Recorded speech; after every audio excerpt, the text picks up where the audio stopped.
10 important things about Season 4, and if you know all of them, I'll eat this hat. Number 1, you can almost trade everything now. Uniques, legendaries, yellow items. You cannot trade uber uniques though, and as soon as you have tempered and masterworked an item, it's untradeable as well. Number 2, a couple of things changed about Obols and Obol gambling. You can now get 925 items from this vendor.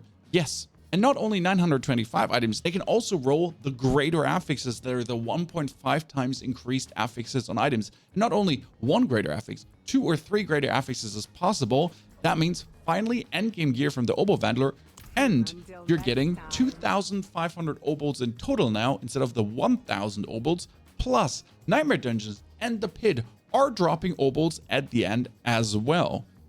Like, it's literally going to be the super endgame fun gambling mechanic. Number 3, level 95 plus opponents now drop 925 gear. That's it. As soon as you're facing them, so let's say you're level 92 in a Helltide, that's going to be level 95 opponents.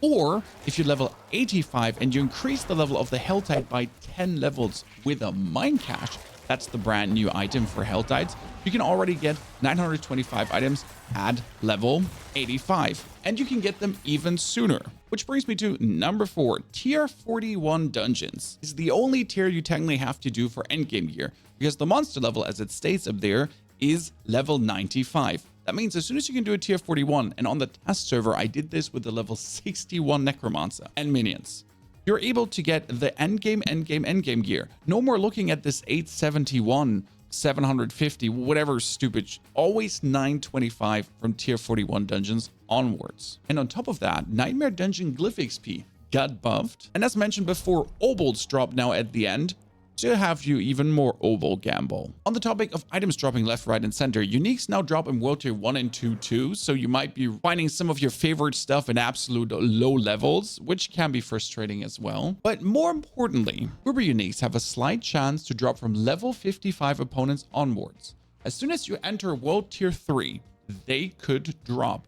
And every big boss, so Lord Zur, Varshan, the Beast of Ice, all of them got a slight chance for uber uniques as well. Duriel and Andariel still have a slight higher chance. Talking about bosses and the boss ladder, there is the new Tormented bosses. They now cost 3 times the materials, but they got buffed to now drop 5 times the loot, which makes them finally worth it as that level 200 challenge. Which brings us to number 7, the armor value of 9,232. Currently I'm at 8,000 here. 9,232. It's the only armor you'll ever need. Yes, it says reduce physical damage taken from enemies of equal level. Ignore that.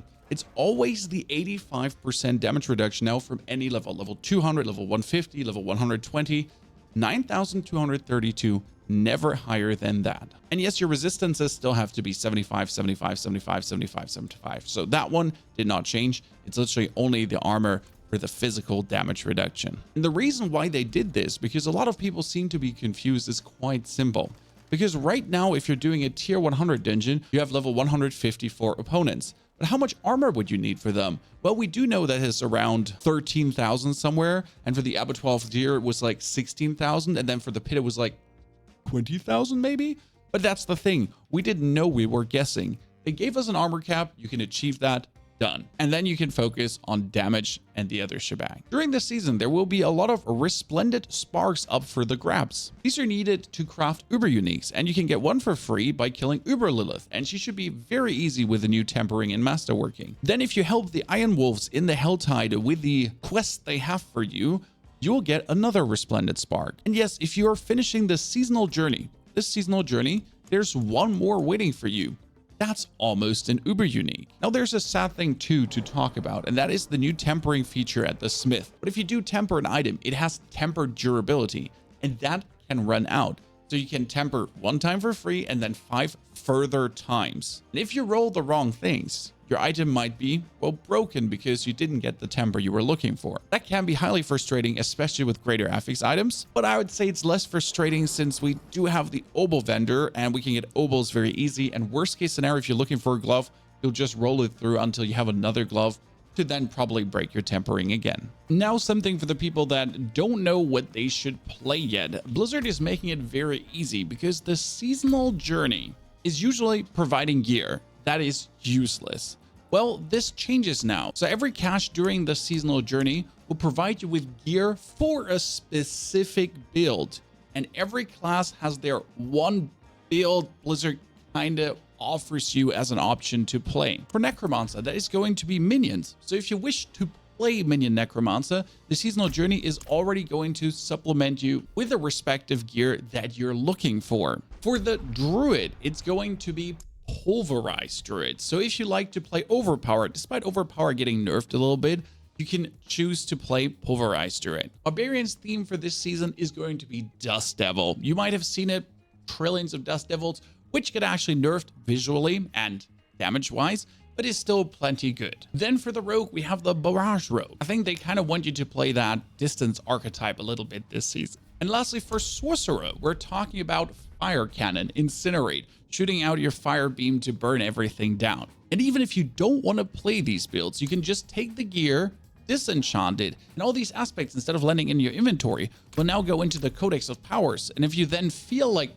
playing Incinerate, you already have the absolutely high rolled aspects ready to just give the build a try regardless, or you just keep it in your stash. Because let's be fair for a second here, your stash will be completely empty. I mean, look at my things right now, like rated, it's just blah. But all this gear is essentially just something where I have another Metamorphosis, where I have another Blood Mist.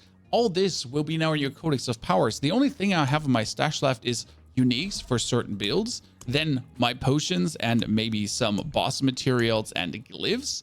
And lastly, the second set of gear for different builds. But my stash will never be overfilled again, and I'll never be struggling for space. Now, I did mention boss materials there, didn't I? And there's a new best farm for them, and this is going to be Helltides, and that has multiple reasons.